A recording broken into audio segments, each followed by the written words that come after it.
So what do you do when things go wrong? Well, this is really simple and quick. You get out. You do not hang around until the end of the second set, because if it looks like the first set winner is actually going to go on and win the second set as well, and therefore win the match, you do not wait until they've won it. If that happened, you would win all of your risk stake value, and that would be that. There'd be no way of getting that back. So what you're looking to do is to identify and assess as soon as possible during the second set. If the first set winner looks like they're going to win the second set, then you exit as soon as you feel appropriate. So what do you do? Well, there are a couple of options. These aren't rules, these are just suggestions and guidelines, but one thing you could say to yourself is that you will exit the second set when your player breaks the opponent's service game. Now, clearly, if they've lost their own service game and the opponent breaks back, then that's not necessarily what we're saying here. What we're saying here is that the odds on your player will drop if they break their opponent's service game and go effectively a game up. Yeah, so it might be go 2 up or 3-1 up or something like that. That would be one way of making a decision without involving emotion and too much assessment. The other thing is just wait until you've lost belief, because I mentioned an example earlier in the course about, Djokovic playing an outsider and he lost the first set and then he lost a service game in the second set. Many people will still believe that Djokovic could pull this around. But even if he doesn't lose another service game, there will come a point during the second set where you think, do you know what? I don't think Djokovic is going to do this.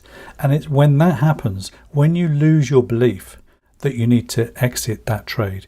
So this is very much down to yourself, your personality, and the way you individually trade matches. But it's important. If you no longer believe, then it doesn't matter what rules you've written for yourself to get in and get out or whatever. Don't trade that match. Get out in the second set, take the loss, and move on. Because protecting your capital is just as important as making a profit in this strategy.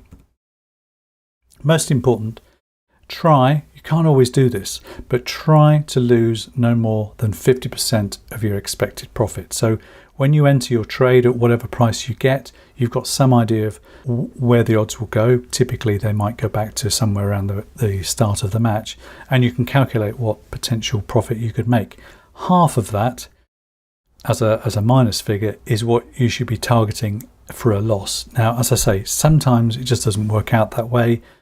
It will be less if you're getting out at 5-5 or something, or Djokovic does lose a service game and you think, well, that's enough for me. You may not lose that much money on those cases, but equally, it's a live marketplace. And if other traders have a different feel to you, then very quickly the loss can grow on your trade and you need to get out. But as an average, try to lose no more than 50% of your expected profit.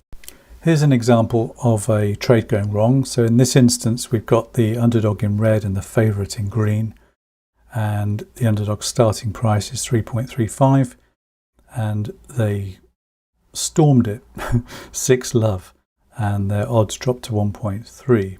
If you were to then lay that player, see what happens. The favourite served first and won their service game in the second set. They then went 2 up. So that's looking good. That's in your favour.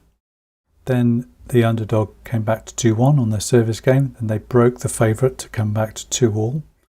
Maybe this is the time where you think, that's not quite what I was expecting to happen. But certainly the underdog wins their service game again and then breaks the favourite for a second time.